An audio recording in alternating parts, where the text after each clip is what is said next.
யாழ் சமையல் அன்பு உள்ளங்களுக்கு இந்நேர இனிய வணக்கம். இன்றைக்கு நாங்கள் நவராத்திரி 7ஆம் நாள் கொழுக்கட்டை அவிப்போம். வாங்கோ பார்ப்போம்.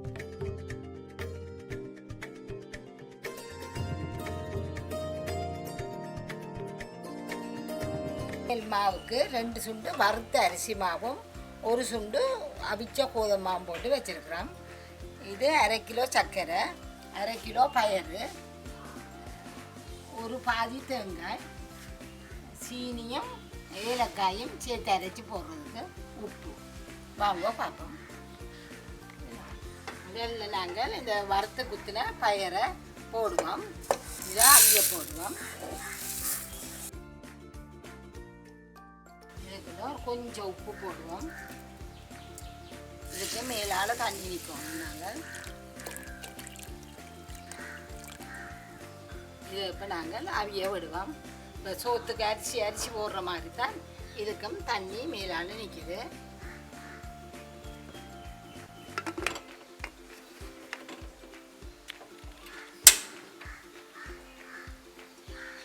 இங்காலையும் நாங்கள் தண்ணியை கொதிக்க வைப்போம்.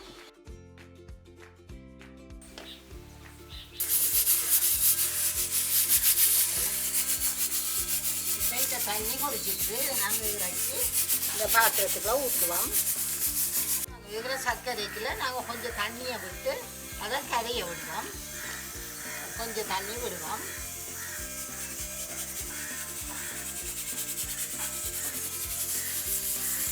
இப்போ நாங்கள் இந்த தண்ணி மாவை குழைப்போம். கொஞ்சம் உப்பு இந்த தண்ணியை கொஞ்சம் கொஞ்சமாக விட்டு இந்த மாவை நாங்கள் குழைக்கிறோம். இடியப்பம்மா மாதிரி இதை குழைச்சி எடுப்போம்.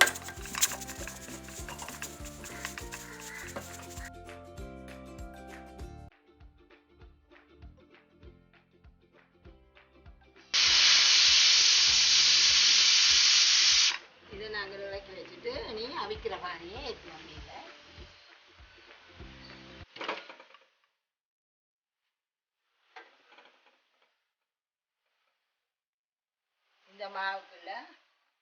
இந்த மாவுக்குள்ள நாங்கள் ஒரு கரண்டி, நான் என்ன சொல்ல மறந்துட்டேன் உங்கள்கிட்ட, இந்த ஒரு கைப்பிடி விழாந்தான் இந்த மாவை தொட்டு ஒரு கடிச்சு பிணைவாம்.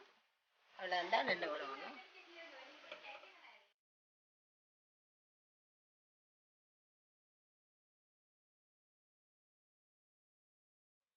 இப்போ மாவை நல்லா குழைச்சி அடித்து எடுத்து வச்சிருக்கிறோம். இது மா இருக்க நாங்கள் இனி அடுப்பை மூட்டி இந்த ஏலக்காய் இருக்க வறுப்போம். கிரேன் கணக்க விடாதீங்க. இந்த ஏலக்காய் இருக்க வறுப்போம். இதுக்குள்ள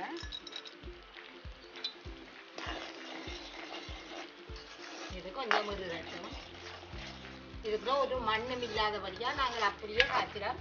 இல்லாட்டி நீங்கள் இந்த பழத்தில் எடுத்து இதை இன்னொரு வடிவத்தால் வடித்து எடுத்து பேர்ந்து திருப்பி காய்ச்சணும்.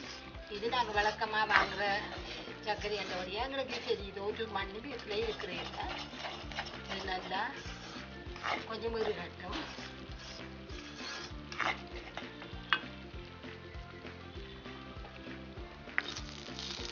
இதுக்கு வரப்பட்டுக்குது. கொஞ்சம் நேரம் வச்சுக்கிங்கன்னா கடை 2 படிச்சுப்போம். இதை அப்படியே இறக்கலாம். இறக்கி இந்த சீனியோடு சேர்த்து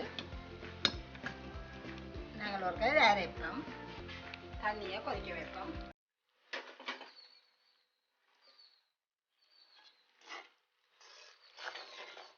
இதை கொண்டே மிக்சியில் அடித்து கொண்டு வாங்க. அவிச்ச பயிர் இருக்கா திறந்து பார்ப்போம்.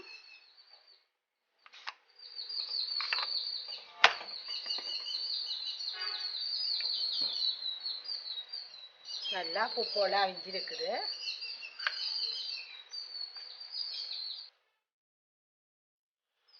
நல்லா அவிஞ்சிட்டுது. அப்போ நாங்கள் இந்த சர்க்கரைக்குள்ள தேங்காய் பூவை போடுவோம்.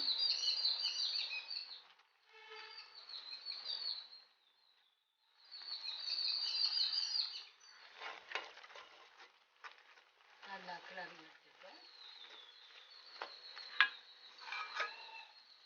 இப்போ நாங்கள் இந்த அடுப்பை ஆஃப் பண்ணுவோம். நிப்பாட்டுவோம்.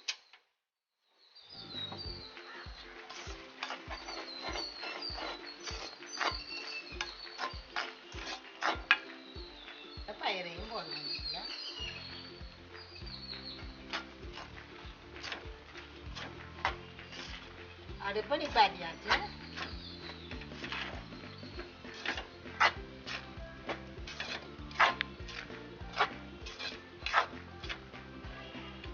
இப்படியே நாங்கள் இறக்கி கொஞ்சமாக ஆற விடுவோம். ஆற விட்டால் தான் கொஞ்சம் இன்னும் கொஞ்சம் உருக்கமாக வேணும். இது இந்த சூட்டை விட்டு இந்த அடுப்புண்ட சூடி இருக்குந்தானே அதை விட்டு இறக்கி நாங்கள் இதை ஆற விடுவோம். சீனியும் ஏலக்காயும் போட்டு அடித்த தூள் அதையும் போடுவோம். ரொம்ப நல்ல வாசமாக இருக்கும். இதுக்குள்ள நீங்கள் ஒவ்வொருத்தரும் கூட விருப்பப்படி தேங்காய் பூ கூட சிலாக்கள் தேங்காய் பூ கூட போடுவோம். நாங்கள் கொஞ்சம் தேங்காய் பூ குறைய போட்டு பயிரை கூட போடுறோம். தேங்காய் பூ கூட போடுறோம்டா நீங்கள் தேங்காய் பூ கூட போடலாம். அதுவும் கூட உங்களோட விருப்பங்கள் ஒவ்வொருத்தரும். இது இறக்கி ஆற விட்டோம்னா கொஞ்சம் நல்லா இருக்கும். சர்க்கரை பானி தானே இலகிக்கொண்டே நிற்கும். சூடாக இருந்தால் இறக்கி கொஞ்சம் நேரம் ஆற விடலாம்.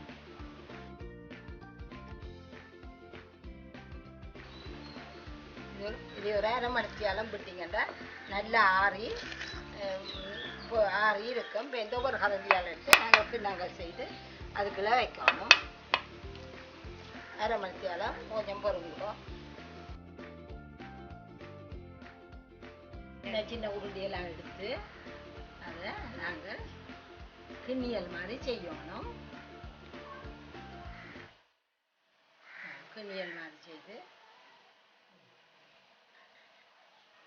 கிண்ணியலாக வந்தோடனே நாங்கள் இது நல்லா ஆறுன உள்ளுடனி எடுத்து இதுக்குள்ளே வைக்கணும்.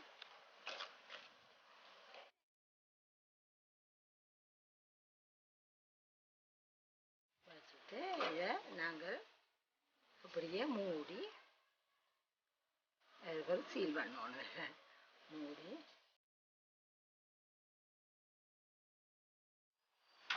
எல்லாத்தையும் மூடி விட்டுட்டு இது நாங்கள் சுற்றி வர இருக்கிற மாவை ஒரு மடிப்பு வந்து மடிக்கணும். பாருங்க மடிக்கிறது. இதில் இருந்து எப்படி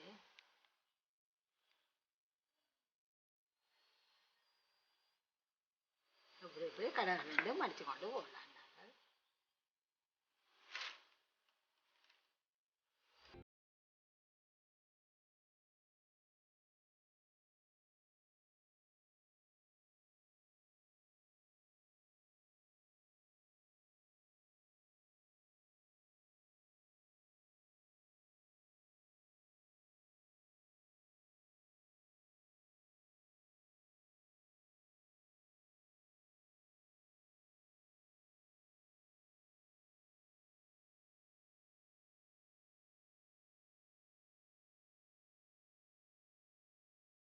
இதில் பார்க்க உப்பை இந்த மாதிரி நல்லா இறுக்கிட்டு நாங்கள் இப்போ ஒண்டா செய்ததுனால ஒண்டா எடுத்து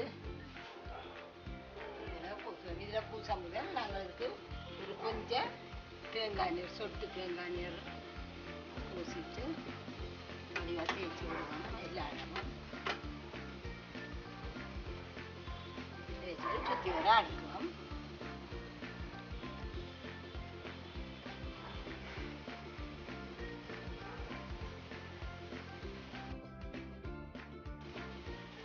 பெரிய அளவில் அவிக்கல வைக்கல இதுக்குள்ள வச்சுட்டு அதுக்கு மேலே அடுக்கணும். இது நாங்கள் கொஞ்சம் தானே அப்படி மூடுவோம்.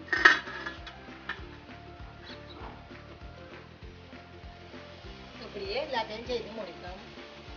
இதை இப்போ அவிய வச்சுட்டோம். இதுக்குள்ள பூவா வேணும், இல்லாட்டி இதுக்குள்ள விசில் வேணும். அப்போ இதை இறக்கி பாருங்க. இப்போ இதுக்குள்ளால விசில் வருது, சத்தமும் வருது, கீழால் புகையும் வருது. நாங்கள் கேட்குறோம். நீங்கள் நல்லா அடுப்பை குறைங்கன்னா சரியான ஆவி அடிக்கும். அப்போ நல்லா அடுப்பை குறைச்சி போட்டு திறவுங்கோ.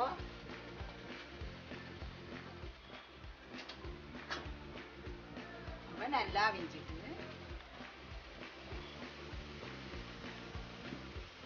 இதில் நாங்கள் இப்போ கொஞ்சம் தண்ணியை தெளிக்கணும். தண்ணியை தெளித்து போட்டு தான் எடுக்கலாம். அதில் இந்த ஆவி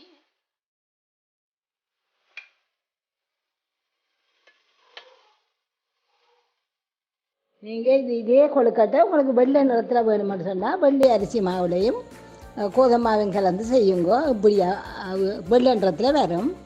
மீண்டும் அடுத்த முறை சந்திப்போம்.